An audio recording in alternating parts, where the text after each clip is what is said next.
Very good evening to you. You're watching Newsfirst in Focus. Today, as you imagine, we are going to talk about the 2019 budget. A short while ago on the news bulletin, you saw the views expressed during the vote for the second reading of the budget as well. With that, we have invited a senior lecturer from the University of Colombo, from the Economics Department of the University of Colombo, Dr. Priyanga Dunusingha, to the studio. Good evening to you, sir. Good evening. Thank you very much for being here. Let me get to the point straight away. With the heat of the budget, we saw what was expressed in Parliament today as well. I want to focus on the practicality of the budget throughout the entirety of the show this evening. Now, various things have been promised to the people through this budget. Am I right in saying that the budget 2019 is more focused on a loan-based or a borrowing-based budget this time around? Am I right in saying that? Because we see a lot of loan programs initiated through the budget, be it the Home Sweet Home project or the budgetary allocations for the entrepreneurs, things like that. Loan-based budget, is that right?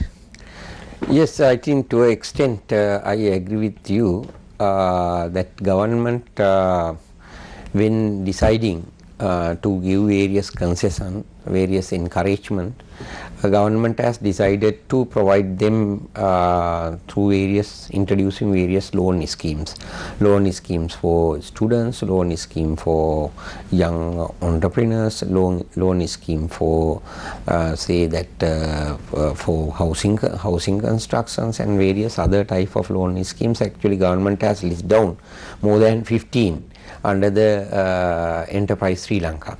So in that context, we can see that government has decided to get the domestic financial sector to play a role in implementing in this implementation process of the budget. Now what we could see is that the actually budget to a greater extent has tried to satisfy some segments or most segment in the society, including say public servants, youth, even the pensioners, and more importantly international financial institutions such as IMF. So in that context, we have a situation where budget look like okay, or something that is acceptable to many. But the reality is that certain budget has failed to address or take into account, or at least to find solution to the current economic problems that the country has faced. For example, we know that the Sri Lanka recorded the lowest growth rate, 3% in 2018 after say 17 years. The year in which Sri Lanka, the airport was under terrorist attack, we recorded the minus 1.5. After that, in 2018 we recorded just 3% growth rate. And at the same time, we know that Sri Lanka is finding it difficult to pay foreign debt, and rupee keep depreciating, and also skilled labor keep migrating, and youth do not see that the productive employment are created. So there are a number of issues, economic issues, but government has table a budget which entirely or to a great extent forget all these economic realities. So in that sense, we have a doubt to what extent this budget could actually find solution to existing economic issues in the country. So now when you take a look at the taxation matter as well, from the inception of this present government in 2015, a key slogan that was raised was the 80%, 20% indirect direct taxes ratio that they were able to maintain.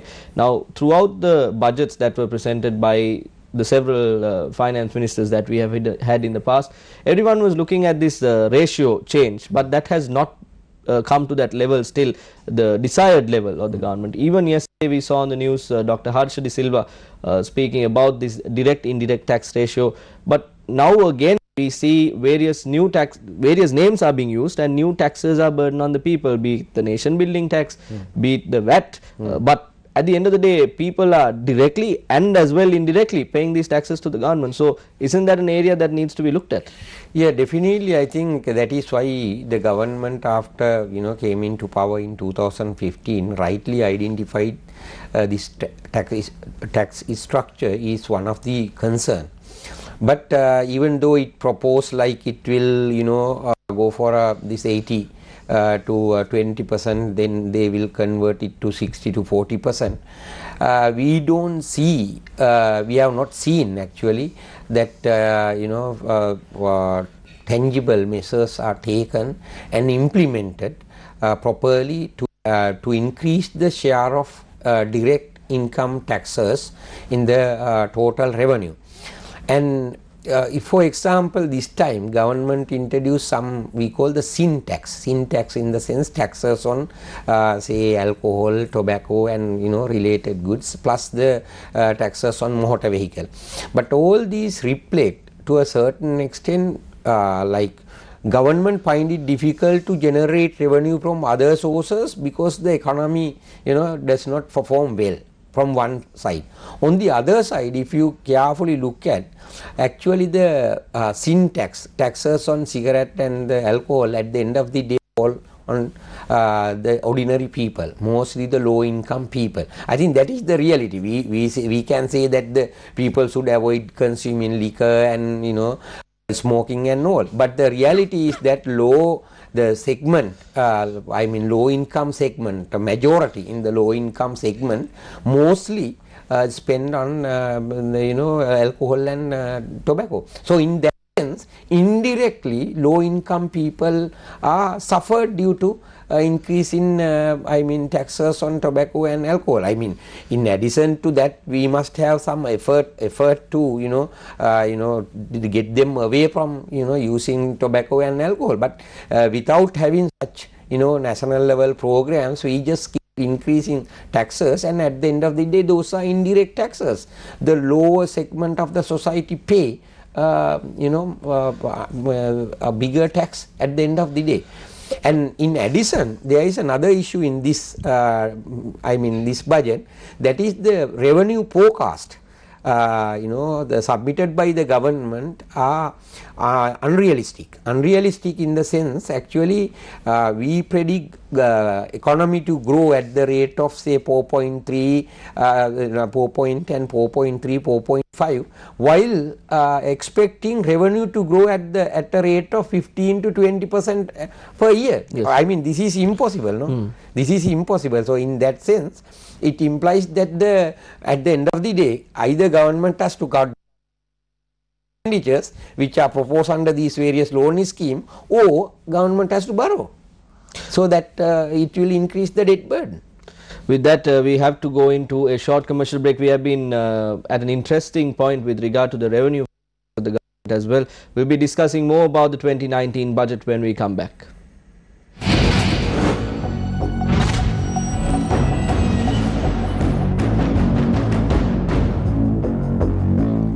Welcome back to the show. You're watching Biz First in Focus. We are in discussion with Dr. Dunusinghe from the University of Colombo regarding the promises that have been made from the 2019 budget and the practicality of these promises. Before we went into the break, we discussed about the revenue plan or the revenue proposal set out by this current government under the 2019 budget. So I want to take you back to that topic. So when you talk about this revenue generation, as you rightly mentioned, cutting down government expenditure was a key slogan of the IMF when they released the extended financial facilities to the country.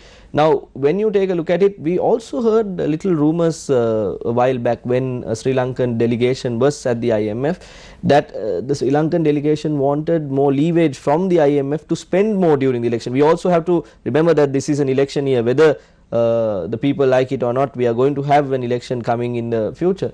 So does this mean that in some way we are trying to at least get some leverage from the IMF with regard to the government expenditure, or are we going to get tight more in the future? I think at this moment what we see is kind of a mutual understanding between the government and IMF Government also, to a great extent, what we call the Prime Minister and the other top ministers, also their economic thinking also we call the neoliberal and less government intervention in the economy, and that it goes in hand with the IMF view, but the only difference is what you call the backbenchers in the UNP or the young MPs want government to involve more in the economy and provide some various goodies or various concessions. So I think in this budget the government had to strike a balance between these two, and as a result of that, I think government introduced several loan schemes. The secret behind this is, we know that when you apply for a loan in Sri Lankan context, it needs the borrower has to comply with a lot of rules and regulations. So it takes time, and so one way or the other, government has some control over the amount of that goes out. So that in that sense, even though government say, okay, we allocate 10,000 billion for say home sweet home loan scheme, but actually at the end of the day, people will see, I mean the actual figures will say, just say 100 billion just spent for the purpose, because people have not applied. Those who applied find it difficult to qualify. So to a great extent, government has the capacity to manipulate and purposely cut down expenditure without reflecting it badly in the economy. I think that is one of the reasons why government came up with several loan schemes rather than concession. I mean, in that case you have to give, no? Yes. You have to give it. The people could see in terms of materials and other things. But here it's a long process. So government has more rooms, capacities to manipulate it. Some of the loan scheme, even the government has proposed, even in the previous budget, banks do not know. That is the reality. Dr. Dunusinghe, interestingly, again, with that particular point that you mentioned, we take a look at the 2018 budget, where a think tank by the name of Verite Research came forward and said that only 8% of the budgetary promises are on track or progressing, and about 53% are slow or lagging, or the progress is extremely slow. Now, with information like that, we again have to remember that this is an election year, and the budget only has about 9 months to take into account the financial situation. So with all of that, will the government be able to do what they have said? I think to some extent government keep trying to disburse some money through the Gamperal year. That is why it has increased from 200 million to 300 million this time. So under the Gamperal year, they try to pump some money and get their party supporters involved in this. And in addition, government has this Samurdhi beneficiaries scheme. We are trying to get another 6 lakh beneficiaries. And at the end of the day, we know that a lot of things depend on whether we get the revenue, expected revenue on time to go for to spend. So in that context, it is difficult for us to say at this moment. I mean, whether to what extent government will fulfill the promises. But certainly we know one thing, that is government will undertake expenditure items that comes as recurrent expenditure, such as for paying government servant and for pensioners and other payments, plus some of the other expenditures other than the capital. What matter at the end of the day for the economy to look at the capital expenditure. If the capital expenditure take place, then we will see that it will create a conducive environment for the long run growth. But in the short run, I am sure that government try to pump some money to the economy. That is what it has done through even the financial sector. Some liquidity is already released to enable more loans and more make it easy for the economy to have some dynamism. But we do not know certainly. I mean, it is difficult to predict within this 9 month remaining 9 months to what extent government is able to implement what it has proposed. Doctor, with that we had to go in for another commercial break, but when we come back we also want to talk about, we want to step slightly away from the budget, and we also want to talk about the sovereign bonds that were issued recently with regard to financing the country, the economy of the country. We'll have that when we come back. Stay with us. You're watching Biz First in Focus.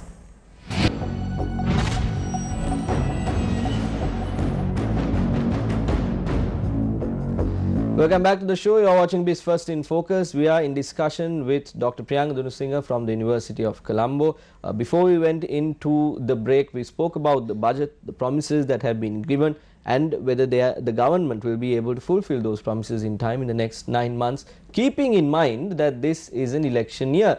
Now I want to focus the attention of our viewers and the good doctor here as well regarding the sovereign bonds that were issued recently at very high interest rates according to several media reports. Now Botswana is the country with the highest interest rate at about 5.03 and Sri Lanka issues sovereign bonds for 5 to 10 years at a 7 to 9% interest rate.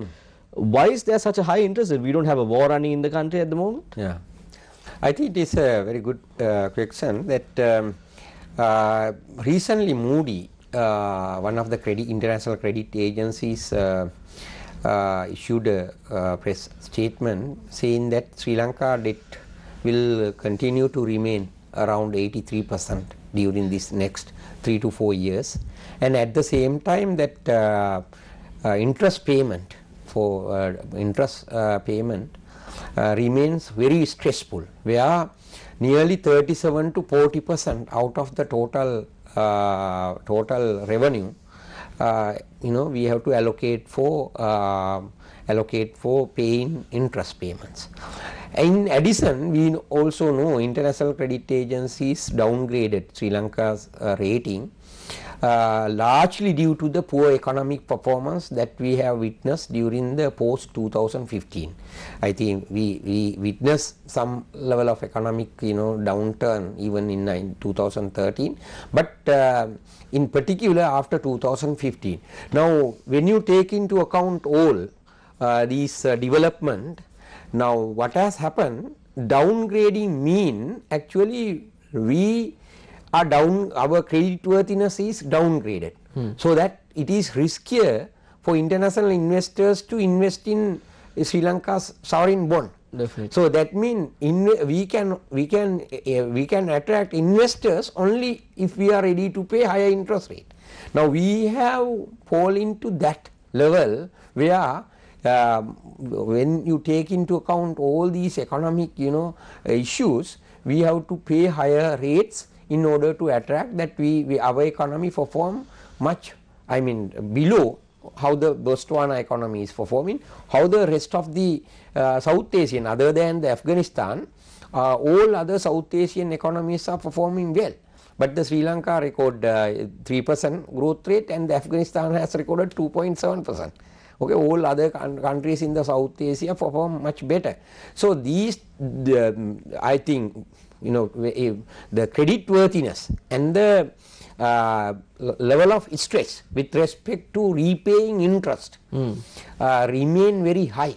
So the central bank and the government knows, like in order to attract 3.5 billion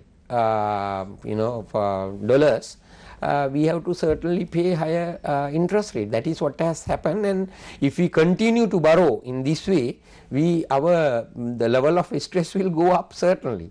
So we are in a, now we remember that due to Hambantota port and other things, people keep arguing like debt trap and all these things. Now we are in a debt trap actually largely due to this sovereign bond.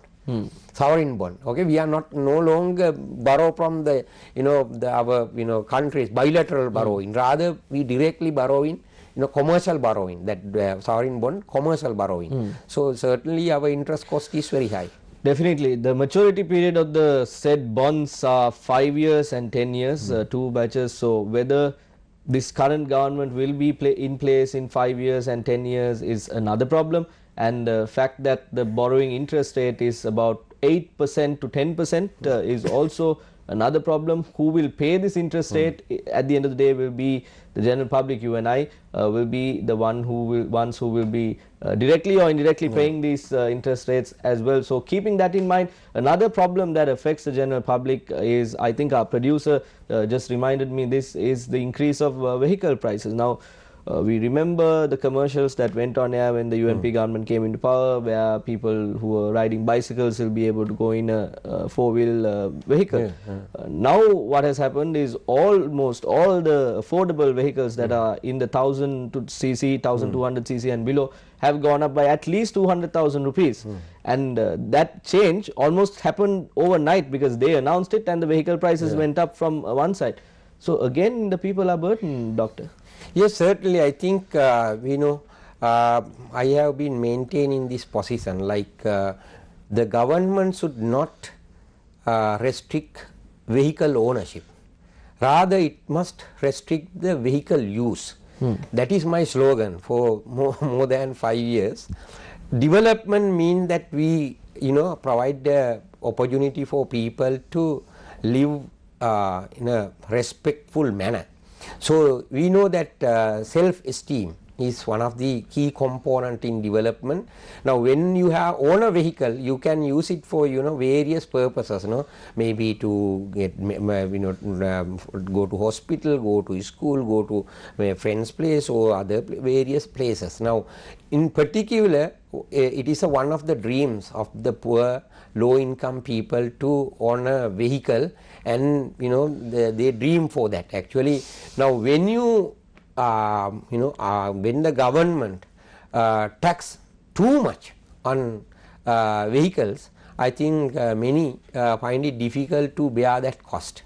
So in that sense actually it is unfair just citing that more vehicles are there, traffic congestions is very high, so we need to control this and that, and then tax, I think is the taxing vehicle, I mean imposing taxes on vehicle importation is really unreasonable.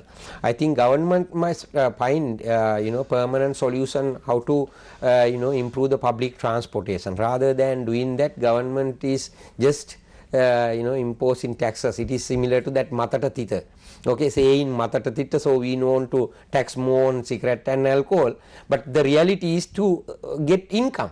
From whom they try to get the income. Now somehow or other poor people, poor in the sense lower middle income people, try to acquire, I mean buy a the vehicle, vehicle. At the end of the day, they have to pay a lot to the government as taxes. So in that sense, now no longer small car is a luxury good in this economy. If the government believe that it is only the luxury goods are taxes and the car is owned by high income people, this is it is mad, I think, that to believe in that way. Rather that is what has happened actually. The reality is that government tax certain things, commodities, because government find it difficult to collect taxes from other sources due to poor economic performance. That is what has happened exactly. Doctor, final few minutes of the show, I want to very importantly ask this question from you. I make it a point to ask this question from almost all the experts that we get here on BizFirst in Focus. Very specially, the tax component of all the tax earnings that the government does to the vehicles, to the sin tax, NBT, value added tax, payee tax, all sorts of tax that are imposed. where does that money go? What happens to that money? Now, basically directly the taxes collected by inland revenue channel to the treasury, from the custom channel to the treasury, and from the excise department channel to the treasury. Treasury allocate funds for the ministries and arrange funds for repaying interest and the other installment for loan obtained. And the taxes come, it is a flow, regular flow, and then again the expenditure also regular outflow, so that whenever there is a shortfall, government try to fix some of the treasury, trying to fix some of the deals with the some companies and other to expedite their tax returns. That is how the things happen. But the problem is whether there is a value for our tax money. That is, this is the biggest issue. Actually, what happened now, the COPE report, even the COPE report highlighted number of issues with respect to the money allocated to government ministries and the other places. For example, now the MP Sumandiran maintain that treasury does not maintain a asset registry. Treasury does not know how many vehicles owned by a particular ministry, and as a result, when the new minister comes, when the minister order new vehicles. So this is how the public funds are managed in this country. I think the MP Sumandiran and the MP Handunnetti pointed out at several occasions that what we call the abuse to a great extent taken place with respect to use of tax money. So but we don't see under this government or even the previous government, we don't see any tangible measures are taken to arrest these situations. One of the suggestion made by the MP Handunnetti is that to open up the COPE proceedings to the public media, and the same call is done by the MP Sumandiran as well. But the Parliament still under the Privileges Act keep it secret. Keep it secret. So that means we have institutions.